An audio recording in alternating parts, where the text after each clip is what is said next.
Bom dia, pessoal. Boa tarde, boa noite. Não sei que hora vocês vão estar assistindo aí, né? Esse nosso vídeo. Estamos com o áudio aqui, gravando. Acredito que o áudio está saindo direitinho, dá para acompanhar aqui.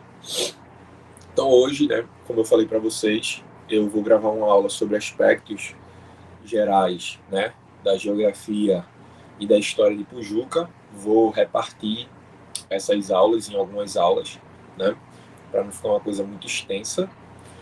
E deixa eu só fazer um teste de áudio aqui. Ok, dá para me ouvir tranquilamente. E nós teremos alguns encontros desses que serão gravados, mas não serão com todos vocês, né? Não serão simultâneos. Eu vou gravar alguns encontros desses e vou estar sempre colocando lá no Classroom para que a gente possa se ajudar cada vez mais. Deixa só eu ligar aqui a minha luzinha para iluminar um pouco mais o quarto, apesar de que a iluminação tá boa. Deixa eu diminuir aqui. Ok. Então vamos lá, né? Vamos iniciar, vamos ao que interessa.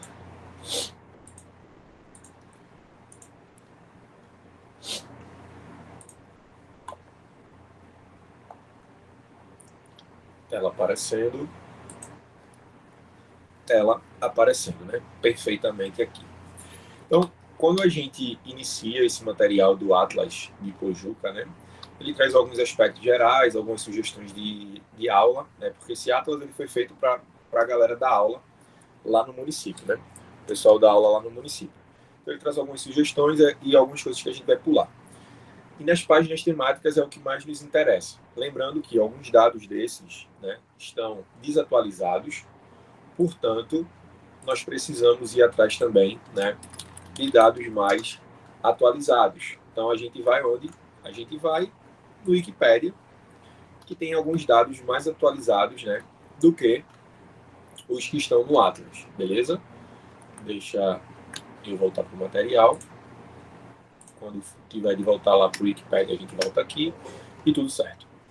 Então, ele começa já com a questão da localização geográfica de Pujuca, né? Saber a nossa localização é o ponto inicial para o conhecimento do lugar onde vivemos. O que é importante nesse primeiro momento aí, se vier caindo em prova, né? O importante nesse primeiro momento, vou formar um material para vocês também, já para a gente ter um material próprio, né? Bem resumido.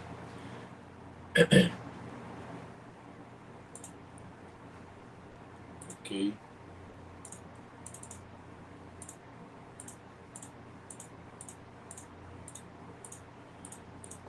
O que é importante a gente saber nesse momento? Acerca da localização geográfica de Ipojuca.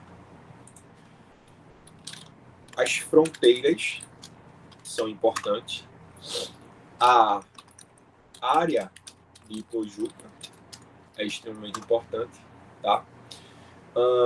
Os rios que correm, né, por Ipojuca, os distritos de Ipojuca e a formação, acho que a gente consegue chegar até aqui, vamos ver, do território, né? A composição, vou colocar a composição do território atualmente, que é dividida em área urbana e área rural. Sobre as fronteiras de Ipojuca, pessoal, a gente pode dizer o seguinte, né? Ao norte, Ipojuca faz fronteira com o Cabo de Santo Agostinho. Ao oeste, com a cidade, com o município, vamos colocar, com o município da Escada, Nossa Senhora da Escada, né? Ao sul, com Sirinhaém. Deixa eu ver. Acho que é Sirinhaém, né? Isso. E a leste, com o Oceano Atlântico. Isso aqui são as fronteiras, né, do município de Pujuca. Ao norte, faz fronteira com o Cabo de Santo Agostinho. Ao oeste, com o município da Escada. Ao sul, com Sirinhaém. E ao leste, com o Oceano Atlântico. Então, se a gente volta lá, naquele mapinha, a gente consegue observar isso aqui justamente. Ao norte, Cabo. Ao oeste, Escada. Ao sul, Sirinhaém. E a leste, o Oceano Atlântico. Tá? Então, na legenda do mapa, a gente já consegue observar quais são as áreas urbanas de Pujuca, os limites do município e os demais limites municipais, tá? Que no caso em branco são outros municípios, Cinzazinho e Pujuca, e a área urbana. Notem que já a partir daqui a gente consegue identificar quais são as áreas urbanas de Pujuca, né? A própria Pujuca sede, Camela, Nossa Senhora do Ó, Porto de Galinhas, Serrambi, Toquinho e, segundo esse atlas, né, Rurópolis, tá? Então, nas áreas urbanas aí, né, nós vamos ter Ipojuca sede, Camela, Nossa Senhora do Ó,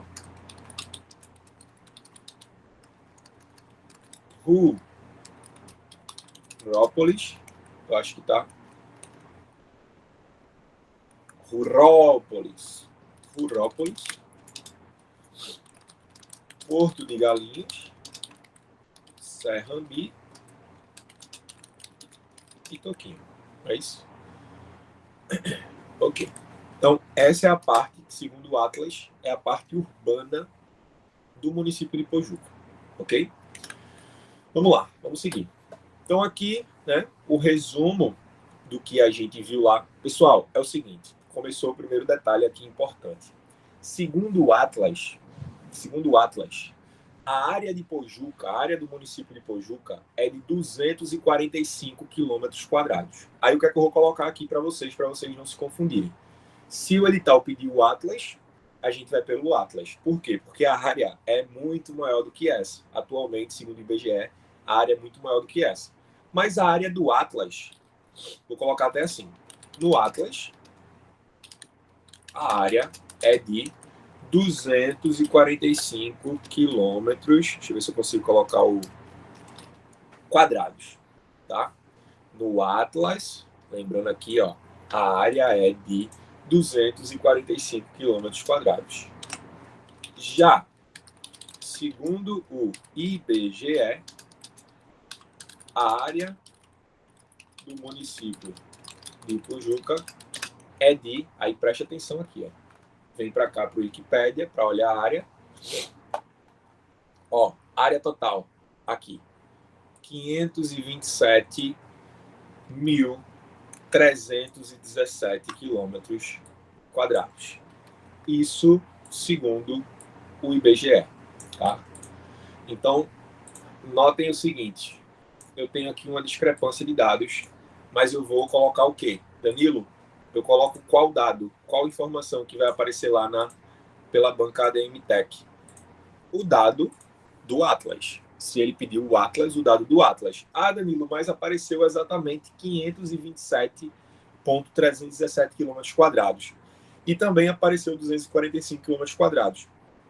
Aí vai caber recurso, com certeza, porque muita gente só vai estudar pelo Atlas e não vai se ligar nessa questão lá de olhar, né, a atualização do território do município de Pujuca, que entra para a região metropolitana do Recife, né, após a construção do Porto de Suape, entre outras questões.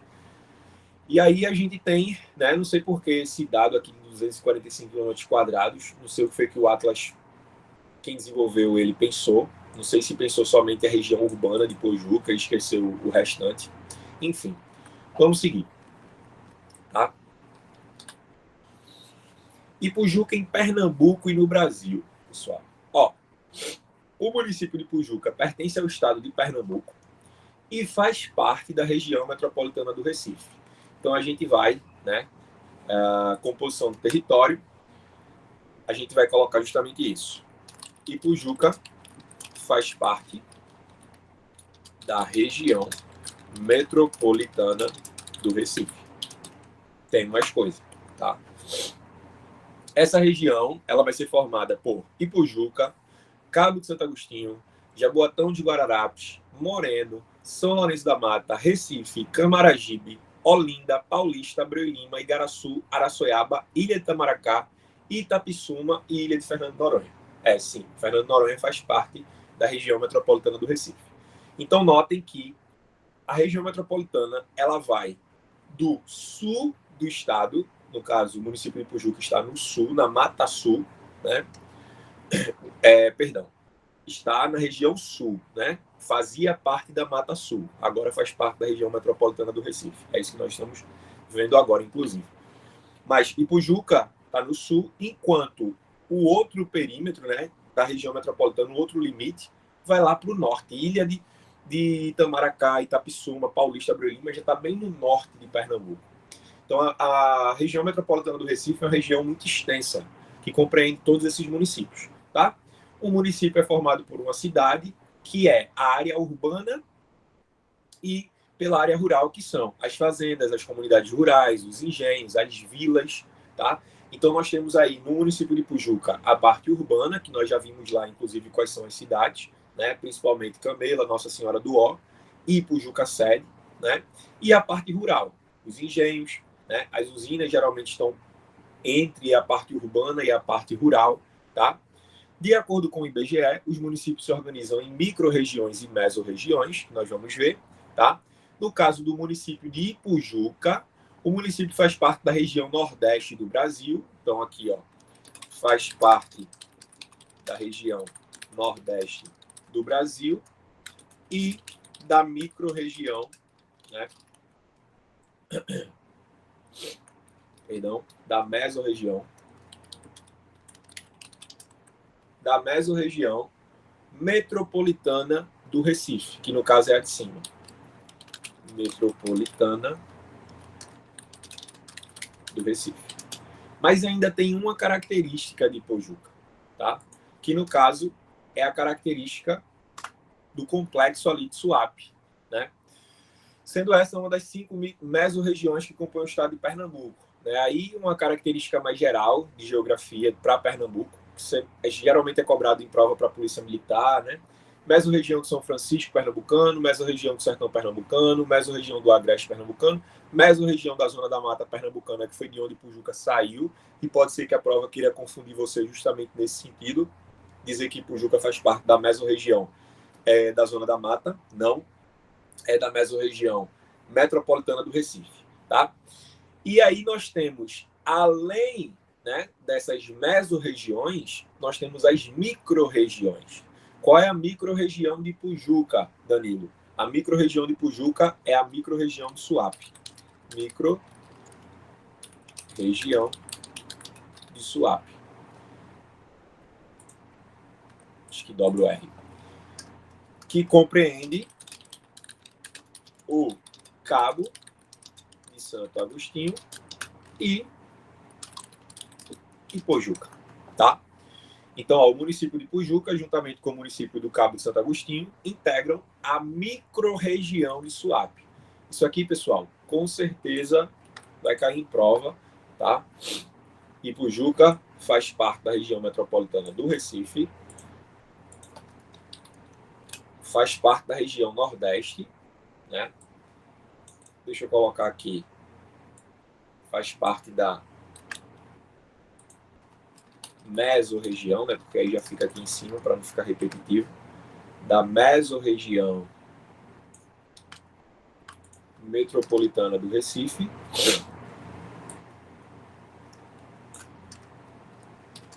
Eu vou ordenar de cima para baixo, para não ficar confuso para vocês. Ipujuca faz parte da região nordeste do Brasil,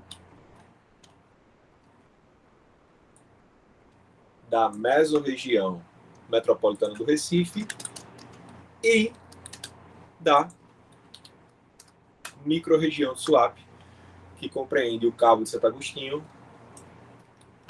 e o município de Ipujuca. Região Nordeste, mesorregião metropolitana do Recife, e micro-região do Suape. Ficou perfeito aí do macro para o micro, tá? Vamos embora, vamos seguir. Deixa eu ver se aqui tem mais alguma coisa. Provavelmente o Atlas já explica nessa questão da expansão territorial. O crescimento acelerado das cidades causa uma maior aproximação de suas áreas urbanas. Este fenômeno promove o surgimento das regiões metropolitanas, onde são criadas legislações que atendam às necessidades dos municípios envolvidos. Na verdade, Ipujuca, né, é um município que tem muita conurbação pendular, né? Os municípios são muito próximos de Ipojuca, então assim, Escada, Cabo Santo Agostinho, Sirinaí, como nós vimos, muita gente desses municípios vão trabalhar em Ipojuca durante o dia e voltam para suas residências à noite, né? Então é um município que tem uma conurbação muito, muito grande, muito expressiva. É justamente esse processo de migração de uma comunidade de um município para outro município para trabalhar lá, a gente chama isso de conurbação pendular. Aqui só em termos, né? Só em termos macrogeográficos, explicando o que é uma mesorregião, explicando o que é uma microrregião, o que é uma região metropolitana, consiste em uma área composta por um núcleo urbano densamente povoado e por suas áreas vizinhas menos povoadas. Este aglomeramento urbano partilha indústrias, infraestruturas e habitações. No caso de Ipujuca, né, esse boom populacional devido ao complexo portuário de Suape, que é o segundo maior complexo portuário do Brasil, né, e o maior do Nordeste. Conurbação é a unificação da malha urbana de duas ou mais cidades em consequência de seu crescimento geográfico. Geralmente, esse processo dá origem à formação de regiões metropolitanas, né? Então, dessa forma que Ipojuca, né, entra aí para a área da região metropolitana do Recife.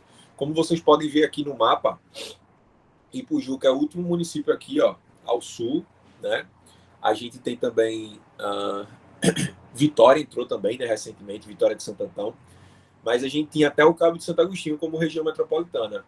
Depois Ipujuca, né, adentrou na região metropolitana do Recife também. Vamos lá. E aí vamos ver um pouquinho de história, para a aula não ficar muito extensa, né? A gente vai até, deixa eu ver, a gente vai até esse tema 4, tá, pessoal? Até Nossa Senhora do Ó e Camela. Então, a história do município, não adianta, tem que fazer leitura, porque a melhor forma de vocês aprenderem um pouco sobre a história do município de Ipujuca é lendo sobre o município de Ipujuca. Adri, eu vou ler tudo que tem sobre o município de Ipujuca. Pessoal, não. Se a banca passou o Atlas, o edital da banca passou o Atlas, leia o que está no Atlas. Foque no que está no Atlas, faça seu resumo a partir disso, beleza? Sobre a cidade de Ipujuca, muitos alertam para o fato de sua história ter começado ainda no período colonial, sendo esta, portanto, uma das cidades mais antigas do Brasil. No caso, era uma vila, né, que posteriormente se torna um município, bem posteriormente. Seu nome deriva do tupi-guarani e significa água estagnada ou escura. Segundo Peter Eisenberg, no livro Modernização Sem Mudança, o nome, né, do rio Ipojuca, que nasce em Arco Verde e desemboca, né, a foz dele é em Ipojuca, no município de Ipojuca, ele passa por diversos municípios, ele passa por diversas situações de relevo socioeconômicas e tal, né? O rio Ipojuca vem lá de Arco Verde, no Agreste, acredito que Arco Verde seja Agreste, para não estar aqui dando informação equivocada, né? Não, Sertão. Vem lá do Sertão, Arco Verde é integrante da mesorregião do Sertão pernambucano, até a região metropolitana do Recife. Então, o rio Ipojuca é um rio muito extenso, tá? E segundo Peter Eisenberg, em Tupi-Guarani, Ipojuca significa matador de homens, né? Porque tinha muita navegação de cabotagem, navegações canoeiras, né? Navegações de canoas, de pequenas embarcações no rio Ipojuca. Até hoje tem navegação de pequenas embarcações, né, por esse rio em determinadas localidades, principalmente próximos a comunidades ribeirinhas e próximos a onde esse rio corta engenhos e comunidades rurais. E durante as cheias, né, as cheias que pegavam às vezes as pessoas de supetão, as pessoas acabavam morrendo, né, as canoas viravam e as pessoas morriam no rio Ipojuca. Daí o nome vem Tupi-Guarani, né, água estagnada escura, mas também significa, segundo Peter Eisenberg, matador de homens, tá? Tradicionalmente, aponta-se que no início da colonização, os nativos ipojucanos eram apenas os índios caetés. Isso é o que a tradição diz, tá? Hoje em dia já existem estudos que apontam outros povos indígenas, outras etnias nessa região aí, né, de Ipojuca. Sendo que com a chegada dos portugueses e o período de expansão da colonização, o período de expansão da lavoura canavieira, boa parte dessa mão de obra indígena que era escravizada pelos portugueses vai fugir para o interior da região, né, do Brasil, na época. Vai fugir para o agreste, para o sertão. Né? Não fica ali na região litorânea para não ser justamente escravizada, para não ser assassinada pelos povos portugueses que vieram nesse primeiro momento colonial. Tá?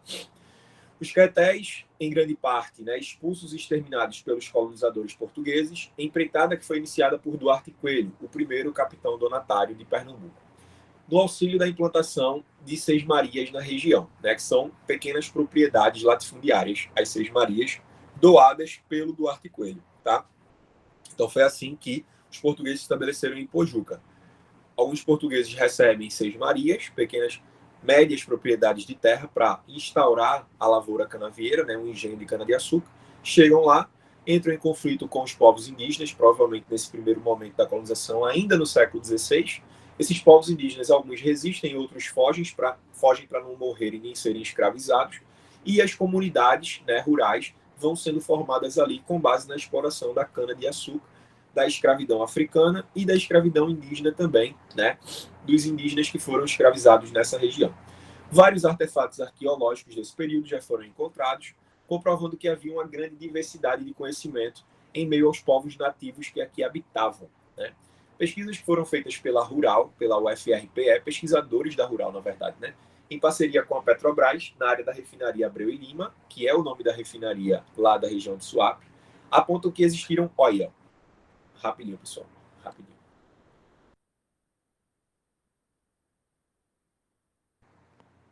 Fui espirrar. Apontam que existiram outras comunidades indígenas da região, além dos caetés. Né? Isso é um estudo mais recente, de 2003 aí.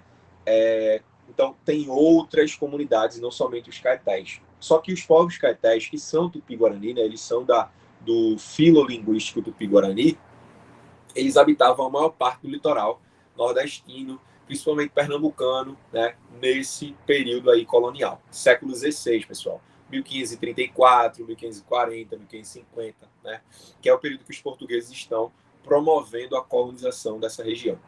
Os relatos mais antigos que se tem acerca desta cidade sugerem seu aparecimento antes de 1560, quando Duarte Coelho, donatário da capitania de Pernambuco, lutou contra a expulsão dos caetés e fez doações de terras a várias famílias ligadas à nobreza portuguesa. Né? Como a gente falou agora. Essas terras eram lotes chamados de Seis Marias e foram doadas a várias famílias, sendo que nos registros até então encontrados são citadas as famílias Cavalcante, Rolim, Lacerda e Acioli, que é a família, né, do Eduardo Campos. Além de outras. Com essas posses, os novos proprietários poderiam explorar a terra e quem nela morasse, extraindo o que havia de riqueza na região. Quem nela morasse, os povos indígenas. Né? Por isso, os povos indígenas vão fugir dessa região e o tráfico de escravos, né, para essa região vai ser muito proeminente. Né? A força do engenho salgado no processo de desenvolvimento da lavoura canavieira e de ser um ponto de recepção de tráfico de escravos africanos, né, de cativos que vinham da África, já ali no município de Pujuca, próximo a Porto de Galinhas, o engenho tinha uma recepção desses escravizados. Isso denota, né, a riqueza da região nesse período. Os holandeses também, quando chegam aqui, né, invadem Pernambuco por essa região aí sul, entre Sirinhaém e Pujuca, Cabo de Santo Agostinho, e veio o quanto de cana-de-açúcar tem plantado nessa região, a quantidade de engenhos, de riqueza nessa região, né? Os holandeses chamaram Pernambuco de Zuckerland, terra do açúcar. Então, é a parte principal da colonização, é a região territorial principal da colonização, no primeiro momento, e a região mais rica de Pernambuco, do Brasil, colônia, né? Se não do Império Ultramarino Português, se não do mundo, no século XVI, tá? Justamente devido à produção do ouro branco, que é o açúcar. Lembrando que a produção nessa região é a produção açucareira. O foco é esse. Se a banca trouxer café, algodão, tabaco, que é o fumo. Não, açúcar, tá, pessoal? Cuidado com isso aí. O primeiro engenho do qual temos notícia é o engenho Tabatinga. Ó, primeiro engenho, vou colocar até aqui na parte rural. Primeiro engenho de Ipujuca, engenho Tabatinga. Porque isso pode cair na prova, né? E aqui no histórico de Ipujuca, região de desenvolvimento da lavoura da cana de açúcar, no primeiro momento de colonização, território dos autóctones ou dos povos pegou errado aqui, hein? Dos povos indígenas caetés, desde cedo, Duarte Coelho, o primeiro capitão donatário de Pernambuco, doou 6 Marias, lotes de terras. Tá? Dá um resumex aqui para vocês. Para determinadas famílias construírem engenhos e produzirem cana e açúcar na região. Século XVI, aproximadamente, a partir de 1550, 1560. Vamos colocar assim, tá? Beleza? Então, o primeiro engenho é o engenho Tabatinga, localizado próximo ao rio Tabatinga, que separa Ipujuca do Cabo de Santo Agostinho. Então, apareceu o nome do primeiro rio, né? Rio Tabatinga. Bora colocar logo também Ipujuca, né? Que é o nome do rio que dá origem ao engenho. Justamente como eu falei para vocês no início, né, da aula, o processo de translado desse açúcar para o litoral se dá pelos rios. Então, se navegam com pequenas embarcações pelos rios, levando o açúcar. As pessoas fazem comércio por esses rios, chegando até o litoral mesmo, até a praia, né? Para vender mercadorias nos engenhos. As pessoas também, ao invés de ir por terra, preferem ir pelos rios, nessa navegação de cabotagem, né? É uma navegação interna, né? Cabotagem é mais do litoral, o comércio litorando, né? O comércio do litoral, assim, tá?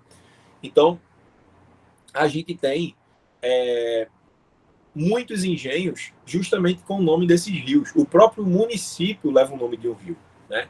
Daí a importância dessas águas durante esse primeiro momento de colonização, porque o translado de mercadorias é feito principalmente pelas águas. O translado de pessoas também. O tráfico de escravizados, né, vem através de navios negreiros do continente africano para o litoral brasileiro. Depois, esses escravizados eles vão principalmente, né, por navegação também interna para os engenhos que estão próximos a esses rios, tá? Então, foquem nisso aí. Esse engenho é citado em um documento da Inquisição, assinado por Heitor Furtado em 1594.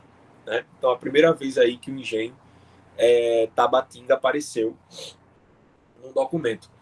E seu nome, pela primeira vez, aparece como Pojuca da Freguesia de São Miguel, como data do ano de, aí no caso, eu acredito que seja 1594, né? Erraram ali também no Atlas, 1594. Então, engenho Tabatinga aqui, ó. Primeiro engenho de Pojuca, engenho Tabatinga, 1594. Tá, pessoal? 1594. Além disso, documentos da época citam a existência de outros engenhos na região. Esses documentos estão no Instituto Histórico Arqueológico e Geográfico Pernambucano, fica na Rua do Hospício. Portanto, é possível que outra comunidade monocultora, Danilo, que é monocultura, produção da cana-de-açúcar, né? Produção de um produto só. Monocultura, cultura de um produto. da época tenha se formado antes desta. Temos também notícias documentais mais antigas do litoral ipojucano. Em mapa do ano de 1542, onde Hans Staden, né? Não devia ser onde aí, né? Essa onde denota, deixa eu ver, onde é sobre lugar, né? Não sobre tempo, né? Quando Hans Staden, mercenário alemão, que esteve por 2 vezes no Brasil, registrou o Porto de Galinhas, porque aqui é assim, né? Vocês aprendem história, geografia e um pouquinho de português também. Mercenário alemão, que esteve por 2 vezes no Brasil, registrou o Porto de Galinhas, chamando de Rio das Galinhas, fator que demonstra que nessa época o porto já era utilizado como espaço de atracamento de navios. Hans Staden é um navegador mercenário, né, dos estados alemães, né, porque não existia Alemanha ainda, que veio para o Brasil 2 vezes. Numa dessas vezes, inclusive, ele foi capturado pelos povos indígenas Tupinambá e quase que foi, né, canibalizado, né? No caso, quase que passava por um ritual de antropofagia. Ele escreveu esses relatos, né? A sua estadia no Brasil por 2 vezes. Ele era artilheiro, né? Ele era o cara responsável no navio por uma canhoneira, né? Por um canhão. O navio dele naufragou. Em determinado momento, ele foi capturado pelos indígenas tupinambás. No segundo momento, ele teve por aqui, por Pernambuco, e ele vai escrever, né, sobre Pojuca, vai escrever que o Rio das Galinhas, né, já era utilizado em 1542 justamente como um rio de transporte de mercadorias, que eu falei para vocês, né? Esse transporte sai do litoral, das praias, para o interior de Pojuca e de Pernambuco, através da navegação pelos rios, tá? Então, deixa eu fechar isso aqui. Vamos seguir. Outra localidade que tem registros bastante antigos é Maracaípe, que também foi um importante porto nesse período e onde também se localizavam sítios pesqueiros, sendo esta uma das localidades mais importantes da região, destinada à pescaria para a manutenção alimentar da população, justamente o que eu falei, né? Essa questão do comércio, da economia de subsistência, de necessidades básicas para a sobrevivência, acontece nessas localidades, para além da produção açucareira. Então, esses rios são utilizados para esse tipo de navegação, de comércio, tanto do açúcar para o litoral, para ir para a Europa, quanto também de pequenas mercadorias, produtos de consumo cotidiano, de consumo diário. Tá? Maracaípe e Porto de Galinhas, desde o século XVI, já existem comunidades ribeirinhas, comunidades localizadas em engenhos, em sítios nessa região. Tá? Já em fins do século XVII, Ipujuca destaca-se como uma importante freguesia no estado de Pernambuco. Não era estado, era capitania de Pernambuco. Né? O material está anacrônico. E foi, portanto, diretamente influenciada pelos movimentos que estiveram ligados à invasão holandesa. Né? As invasões holandesas, né? Porque os holandeses invadem Salvador em 1624 e invadem Pernambuco em 1630. Como eu falei, é por essa região que eles vão invadir Pernambuco, mas efetivamente em 1634, 1635. Né? Os holandeses, eles, quando encontram ali a Barra de Sirinhaém, as entradas das praias de Pojuca, do Cabo Santo Agostinho, eles conseguem entrar pelo sul e acabar com a resistência dos luso-brasileiros, né, dos portugueses que habitavam o Brasil à época. O Brasil faz parte do Império Trabalhando Português, por essa região, Ipujuca, Cabo, Sirinhaém. Tá? Foi por onde Calabar mostrou a entrada, né, do litoral pernambucano. Essa fase fincou marcas profundas na cidade, pois Ipujuca foi invadida e o convento serviu de base militar para os holandeses, que buscavam empreender sua expansão na região, tendo por base o convento franciscano. Né? Então vamos colocar aqui na parte de história o seguinte: Porto de Galinhas, ou Rio das Galinhas, e Maracaípe, segundo Hans Staden, já eram localidades. Deixa eu colocar aqui, por volta de 1554, foi essa data, não foi do Hans Staden, em 1542, perdão. 1542, localidades habitadas e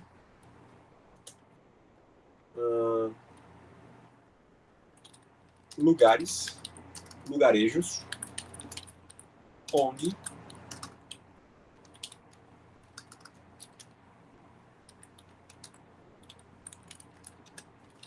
existia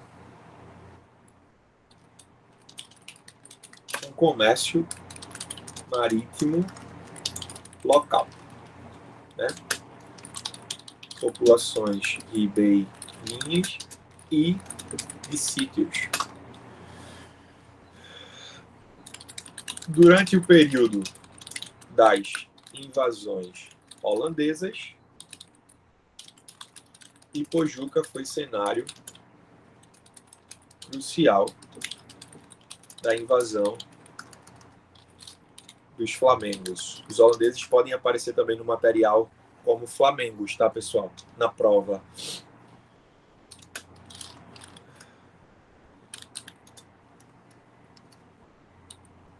Esses invadiram a capitania de Pernambuco pelo sul,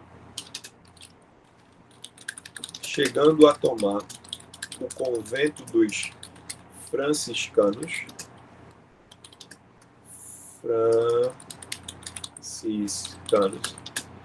em Ipojuca e estabelecendo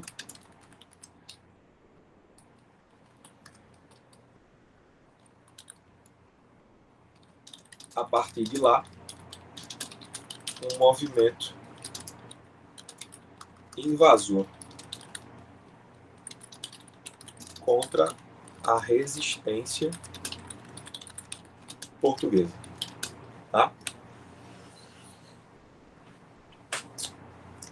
Então segue. A expulsão holandesa foi sem dúvida um dos momentos mais marcantes desse período, uma vez que podemos afirmar que a insurreição pernambucana teve início em Ipojuca e estendeu-se por todo o estado. Então, segundo o material, né, essa resistência, né, ela vai ter origem, na verdade, nos engenhos que compreendiam os engenhos, né, do sul de Pernambuco, os engenhos principalmente dos líderes da insurreição pernambucana, né, da guerra divina contra os holandeses, como eles vão chamar a época, o André Vidal de Negreiros, o Felipe Camarão, o Henrique Dias, né, que são líderes dessa resistência, e temos também, além do André Vidal de Negreiros, agora me fugiu o nome dele, é um Fernandes Vieira, André Vidal de Negreiros, deixa eu ver o Fernandes Vieira para não passar. João Fernandes Vieira, tá? São os principais líderes desse processo de expulsão dos holandeses, que começa com a volta de Maurício de Nassau para a Holanda, né, para a Europa. Em 1644, Nassau vai ser demitido pela Companhia das Índias Ocidentais, pela West India Company, e esses proprietários de engenho, né, principalmente o André Vidal de Negreiros e o João Fernandes Vieira, que eram amigos do Nassau e recebiam muitos benefícios econômicos do Nassau, engenhos, terras, dinheiro para comprar escravos e tal, eles começam a ser cobrados pelos holandeses. Então, como esses homens eram proprietários de vários engenhos, não tem como dizer assim que a resistência ou o processo de expulsão começou em uma localidade X, né? Mas se inicia por esse interior, né? Principalmente as duas principais batalhas aí, a do Monte das Tabocas e a Batalha dos Guararapes, vão acontecer na região do que hoje é Jaboatão dos Guararapes, né? E aí a gente já sabe que não é Ipojuca, tá? Então, assim, o material vai dizer isso, né? Segundo Darós, né? A expulsão holandesa foi, sem dúvida, um dos momentos mais marcantes, uma vez que podemos afirmar que a insurreição pernambucana teve início em Ipojuca e estendeu-se por todo o estado. Então, como eles falam isso no material, né? Vou colocar até segundo Darós, né? E a data do estudo dele, 2014. Até atualizado, né?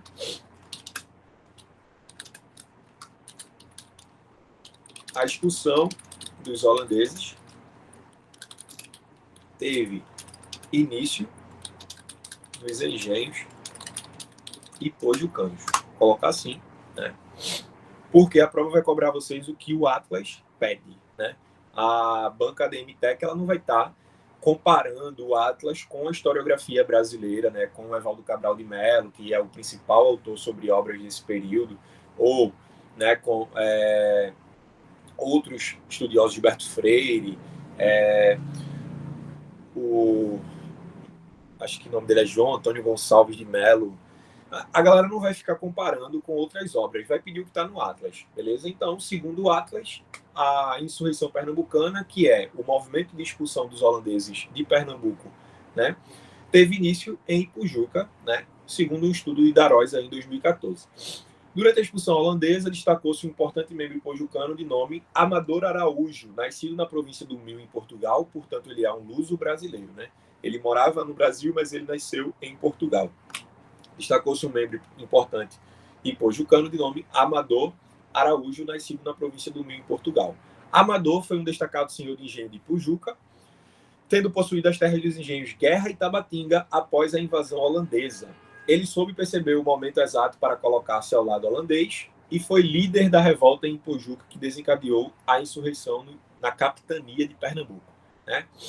Aí um estudo de Calado 2004, eu não sei se é o Frei Manuel Calado, e aí foi republicado em 2004, tem isso também, né, que o Atlas não mostra. Então, assim, como vocês podem ver, esse Amador Araújo, líder, né, senhor de engenhos,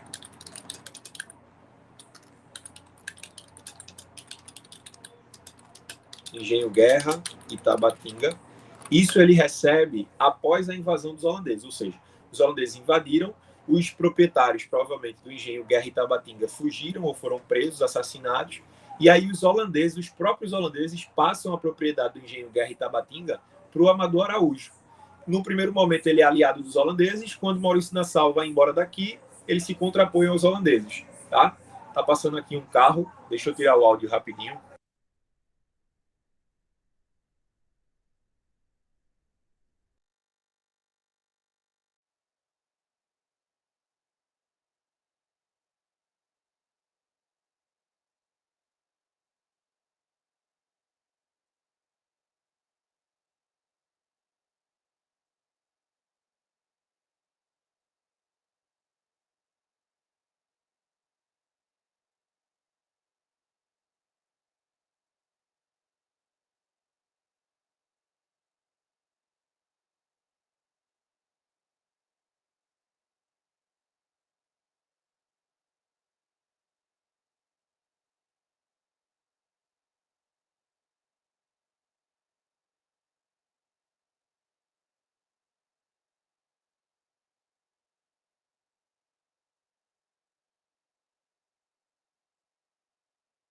Então vamos lá, o carro já passou, né?